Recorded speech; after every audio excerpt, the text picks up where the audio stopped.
Hello friends, എല്ലാവർക്കും നമ്മുടെ പുതിയൊരു വീഡിയോയിലേക്ക് സ്വാഗതം. അപ്പോൾ ഇന്ന് നമ്മളുടെ കയ്യിലുള്ളത് BMW G310R ആണ്. വണ്ടി ഒരു രക്ഷയില്ല. ബിൽഡ് ക്വാളിറ്റിയുടെ കാര്യത്തിലായാലും പെർഫോമൻസിൻ്റെ കാര്യത്തിലായാലും നമുക്ക് ഈ ഒരു വണ്ടി അഗ്രഗണ്യൻ എന്നൊക്കെ വേണമെങ്കിൽ നമുക്ക് വിശേഷിപ്പിക്കാം ബിൽഡ് ക്വാളിറ്റിയുടെ കാര്യത്തിൽ. അപ്പോൾ വണ്ടി ജസ്റ്റ് എവിടെയെങ്കിലും സൈഡാക്കിയിട്ട് നമുക്ക് ബാക്കി വിശേഷങ്ങളൊക്കെ സംസാരിക്കാം.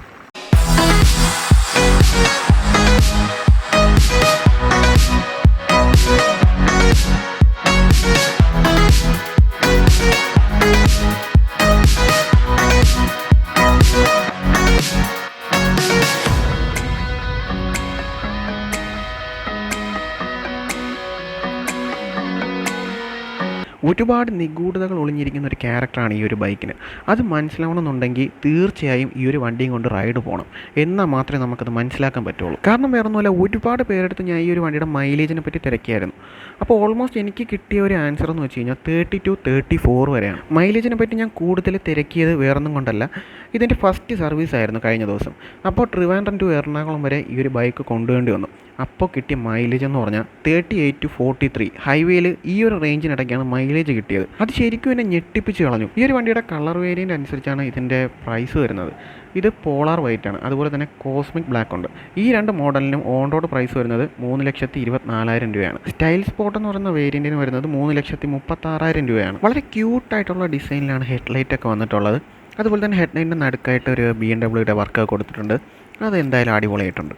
LED ടൈപ്പ് ഇൻഡിക്കേറ്റേഴ്സ് ആണ് കേട്ടോ യൂസ് ചെയ്തേക്കുന്നത്. വളരെ ക്യൂട്ടായിട്ടുള്ള ഇൻഡിക്കേറ്റേഴ്സ് ആണ്. USB ടൈപ്പ് ഫോർക്കാണ് കേട്ടോ ഇതിൽ യൂസ് ചെയ്തേക്കുന്നത്, അപ്സൈഡ് ഡൗൺ ഫോർക്ക്. ഈ ഒരു വൈറ്റ് കളറിന് മാച്ച് ചെയ്യുന്ന രീതിയിലായിട്ടാണ് ഇതിൻ്റെ ഫോർക്കിൻ്റെ കളർ കൊടുത്തേക്കുന്നത്, ഒരു ഗോൾഡൻ കളർ. ഹെഡ്ലൈറ്റിൽ ഈ ഒരു BMW വർക്ക് വരുന്നത് DR-ലാണ് കേട്ടോ. ഈ ഒരു ബ്ലൂവും വൈറ്റും ഒരു നൈസ് ആയിട്ടുള്ള കോമ്പിനേഷനാണ്. പേഴ്സണലി എനിക്ക് ഇഷ്ടപ്പെട്ട ഒരു കളറും കൂടെയാണ്. ഫ്യൂൽ ടാങ്കിൻ്റെ സൈഡിലായിട്ട് ഒരു ലോഗോ ഒക്കെ കൊടുത്തിട്ടുണ്ട് BMW. അതുപോലെ തന്നെ ഹെഡ്ലൈറ്റിൻ്റെ സൈഡിലായിട്ട് 310 എന്നുള്ളൊരു സ്റ്റിക്കർ വർക്കൊക്കെ കാണാം. നല്ല സ്ട്രോങ് ആയിട്ടുള്ളൊരു എൻജിൻ കാർഡൊക്കെ കൊടുത്തിട്ടുള്ള ഒരു മാറ്റ് ബ്ലാക്ക് ഫിനിഷോട് കൂടിയിട്ടുള്ളത്. അതുപോലെ തന്നെ വണ്ടിയുടെ ബ്രേക്കിൻ്റെ പെഡൽ ഇതാ ഈ ഒരു ഡിസൈനിലാണ് കേട്ടോ. വളരെ ഹ്യൂജ് ആയിട്ടുള്ളൊരു എക്സോസ്റ്റാണ് വണ്ടിക്ക് കൊടുത്തിട്ടുള്ളത്. ഈ ഒരു ഡിസൈനിലാണ് എക്സോസ്റ്റ് വരുന്നത്. നല്ല സ്ട്രോങ് ആയിട്ടുള്ള ഗാർഡാണ് എക്സോസ്റ്റിന് കൊടുത്തിട്ടുള്ളത്. മഡ് ഫ്ലാപ്പിലാണ് ഇതിൻ്റെ ടെയിൽ ലാമ്പ് വന്നിട്ടുള്ളത്. വളരെ ക്യൂട്ടായിട്ടുള്ളൊരു ഡിസൈനിലാണ് ടെയിൽ ലാമ്പ് വന്നിട്ടുള്ളത്. LED ടെയിൽ ലാമ്പാണ് കേട്ടോ. ഇത്രയേ ഉള്ളൂ, കുഞ്ഞൻ ടെയിൽ ലാമ്പ്. അതുപോലെ തന്നെ ഈ ഒരു സെക്ഷൻ എക്സ്ട്രാ ഫിറ്റിങ്സ് ആണ്. കാരണം വേറെ ഒന്നുമല്ല, ചെളി അടിച്ച് തെറിക്കാതിരിക്കാൻ വേണ്ടിയിട്ട് എക്സ്ട്രാ വാങ്ങിച്ചു വെച്ചതാണ്. പില്ലിയണൊക്കെ വളരെ സിമ്പിളായിട്ട് പിടിച്ചിരിക്കാൻ പറ്റുന്ന ഒരു ഡിസൈനിലാണ് ഗ്രാബ് റെയിലൊക്കെ വന്നിട്ടുള്ളത്. പ്ലെയിൻ ആയിട്ടുള്ളൊരു സാരി ഗാർഡ് ഈ ഒരു സൈഡിൽ കൊടുത്തിട്ടുണ്ട്. വളരെ കുഷ്യനായിട്ടുള്ളൊരു സീറ്റാണ് റൈഡർക്കുള്ളത്. സിമ്പിളായിട്ട് ഇരുന്ന് ഓടിക്കാൻ പറ്റും. പില്ലിയണ് അത്രത്തോളം കംഫർട്ട് വരുമെന്ന് എനിക്ക് തോന്നുന്നില്ല, കാരണം കുറച്ച് ഏരിയ മാത്രമേ ഉള്ളൂ. ഫ്യൂൽ ടാങ്കിൻ്റെ സെൻറ്ററിൽ കൂടെ ഒരു മാറ്റ് ബ്ലാക്ക് ഫിനിഷോട് ഡിസൈനൊക്കെ കൊടുത്തിട്ടുണ്ട്. വീൽ സൈസ് വരുന്നത് 17 ഇഞ്ചാണ്. ബാക്ക് ടയർ സൈസ് വരുന്നത് 150 സെക്ഷനാണ്. ഡ്യുവൽ ചാനൽ ABS കൂടിയിട്ടുള്ള ബ്രേക്കിംഗ് സിസ്റ്റമാണ് ഈ ഒരു വണ്ടിയിൽ വരുന്നത്. അതുപോലെ തന്നെ ഫ്രണ്ട് ടയർ സൈസ് വരുന്നത് 110 സെക്ഷനും വീൽ സൈസ് വരുന്നത് 17 ഇഞ്ചുമാണ്. ഫ്രണ്ട് ഡിസ്ക് സൈസ് വരുന്നത് 300 mm, ബാക്ക് ഡിസ്ക് സൈസ് വരുന്നത് 240 mm ആണ്. പിന്നെ എനിക്ക് ഇഷ്ടപ്പെട്ടുള്ള കാര്യമാണ് ഇതിൻ്റെ അലോയുടെ ആ ഒരു ഡിസൈനൊക്കെ അടിപൊളി ഡിസൈനാണ്. അതുപോലെ തന്നെ ഇതിൻ്റെ ഫ്രണ്ട് ഗാർഡ് ഒരു കുഞ്ഞൻ ഗാർഡാണ്, പക്ഷെ നല്ല സ്ട്രോങ് ആണ് കേട്ടോ. ഒരു കുഞ്ഞ് ഗാർഡാണ്. ഹാൻഡിലിൻ്റെ നടുക്കായിട്ട് BMW ലോഗോ ഒക്കെ കൊടുത്തിട്ടുണ്ട്. സിംഗിൾ ബാർ ഹാൻഡിലാണ് കേട്ടോ, അത്യാവശ്യം വൈഡ് ആയിട്ടുള്ള ഹാൻഡിൽ തന്നെയാണ്. റൈറ്റ് സൈഡിലായിട്ട് എഞ്ചിൻ സ്വിച്ച് വരുന്നുണ്ട്, പിന്നെ സ്റ്റാർട്ട് സ്വിച്ചും വരുന്നുണ്ട്. അതേപോലെ ലെഫ്റ്റ് സൈഡിലായിട്ട് ഡിം, ബ്രൈറ്റ്, ഇൻഡിക്കേറ്റർ, ഹോൺ, പിന്നെ പാസിൻ്റെ സ്വിച്ച്. ഇത്രയും കാര്യങ്ങളാണ് ഹാൻഡിലുള്ളത്.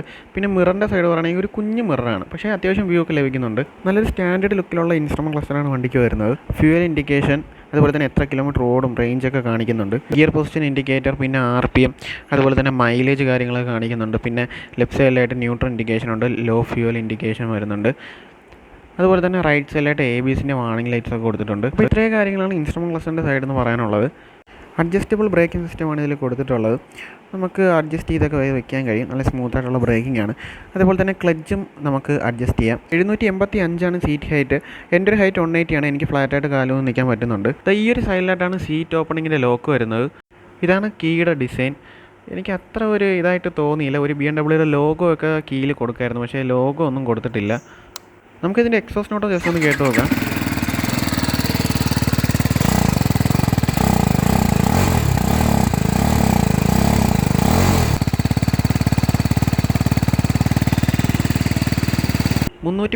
cc water cooled single cylinder 4 valve എഞ്ചിനാണ് ഇതിൽ യൂസ് ചെയ്തേക്കുന്നത്.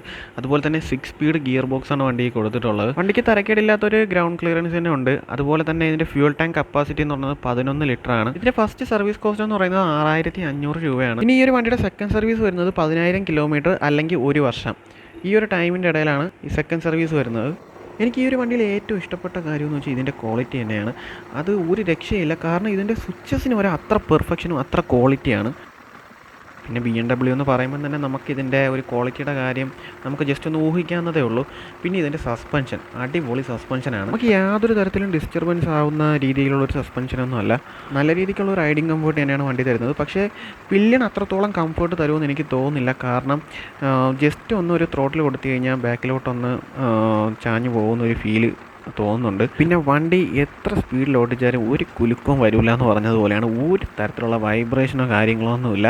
സർവീസ് കഴിഞ്ഞപ്പോൾ വണ്ടി കുറച്ചും കൂടെ സ്മൂത്തായി. ഇതിൻ്റെ സൈഡിൽ നിന്നും മിററിൻ്റെ സൈഡിൽ നിന്നും യാതൊരു തരത്തിലുള്ള വൈബ്രേഷനോ കാര്യങ്ങളോ ഒന്നുമില്ല. പിന്നെ ഈ ഒരു വണ്ടിക്ക് ക്രാഷ് ഗാർഡ് വരുന്നുണ്ട്. പക്ഷേ അഥവാ വണ്ടി ചരിഞ്ഞിരുന്നാലും ആ ഒരു ക്രാഷ് ഗാർഡ് കൊണ്ട് വലിയ യൂസ് ഉണ്ടെന്ന് എനിക്ക് തോന്നുന്നില്ല. കാരണം അത് കൂടുതലും എഞ്ചിനെ പ്രൊട്ടക്റ്റ് ചെയ്ത് വരുന്ന രീതിയിലുള്ള ക്രാഷ് ഗാർഡാണ്.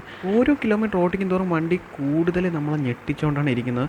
കാരണം ഞാൻ ഒരിക്കലും വിചാരിച്ചതല്ല ഇത്രയ്ക്ക് മൈലേജ് കിട്ടുമെന്നുള്ളത്. ഹൈവേയിൽ നല്ല പെർഫോമൻസും അതിനൊത്ത മൈലേജും വണ്ടി എന്തായാലും തരുന്നുണ്ട്.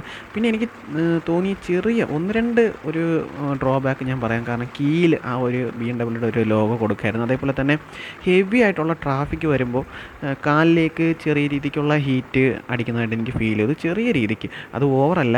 ലോങ് റൈഡിന് പറ്റിയ ഒരു വണ്ടി തന്നെയാണ്, അത് 100% ഉറപ്പാണ്. പക്ഷേ പില്ലിയൻ അത്രത്തോളം കംഫർട്ട് വരുമെന്ന് എനിക്ക് തോന്നുന്നില്ല. എന്തായാലും റൈഡർക്ക് നല്ല രീതിക്കുള്ളൊരു കംഫർട്ട് എന്തായാലും ലഭിക്കും. ഒരു 80+ ഒക്കെ കയറുന്ന സമയത്താണ് ശരിക്കും ഈ ഒരു വണ്ടിയുടെ ശബ്ദമേ അങ്ങ് മാറി തുടങ്ങും. വേറൊരു ഭയങ്കര ഒരു ബാസോട് കിട്ടുള്ള ഒരു സൗണ്ട് ആ ഒരു സമയത്ത് നമുക്ക് കേൾക്കാൻ കഴിയും. പിന്നെ ഈ ഒരു റോഡിൽ കൂടെ പോകുമ്പോഴും ബ്രേക്ക് പിടിക്കുന്ന സമയത്ത് സ്കിഡാവുക അങ്ങനെയുള്ള പ്രശ്നങ്ങളൊന്നുമില്ല. ബ്രേക്കിങ്ങിൻ്റെ സൈഡിൽ നമുക്ക് ഒരു 100% കോൺഫിഡൻസ് നമുക്ക് തരുന്ന രീതിയിലാണ് വണ്ടിയുടെ ബ്രേക്കിങ്ങിൻ്റെ കാര്യങ്ങളൊക്കെ വരുന്നത്. പിന്നെ ഈ ഒരു വണ്ടിയിൽ എടുത്തു പറയേണ്ട കാര്യം ഇതിൻ്റെ ഗിയർ ഷിഫ്റ്റിങ്ങും ക്ലച്ചും തന്നെയാണ്. അത്രയ്ക്ക് സ്മൂത്താണ്. നല്ല സ്മൂത്തായിട്ടുള്ള ഗിയർ ഷിഫ്റ്റിങ്ങും ക്ലച്ചുമാണ്. ബ്രാൻഡഡ് ആയിട്ടുള്ള ബൈക്സൊക്കെ ഇഷ്ടപ്പെടുന്നവർ, അല്ലെങ്കിൽ ഈ ഒരു പ്രൈസ് റേഞ്ചിൽ ബൈക്സൊക്കെ നോക്കുന്നവർക്ക് എന്തായാലും ഈ ഒരു വണ്ടിയിലേക്ക് നോക്കാവുന്നതാണ്. കാരണം വണ്ടിയുടെ സ്പെക്കും കാര്യങ്ങളും റൈഡിങ് കംഫർട്ട് അങ്ങനെയുള്ള എല്ലാ കാര്യങ്ങളും വെച്ച് നോക്കുമ്പോൾ ഈ ഒരു വണ്ടി എന്തായാലും ഒരു അടിപൊളി സംഭവം തന്നെയാണ്. അപ്പോൾ ഇത്രയൊക്കെ കാര്യങ്ങൾ ഈ ഒരു വണ്ടിയെ പറ്റി എനിക്ക് ഷെയർ ചെയ്യാനുള്ളൂ. അപ്പോൾ നമ്മളെ വീഡിയോ ഇഷ്ടപ്പെട്ടിട്ടുണ്ടെങ്കിൽ ലൈക്ക് ചെയ്യുക, ഷെയർ ചെയ്യുക, സബ്സ്ക്രൈബ് ചെയ്യുക.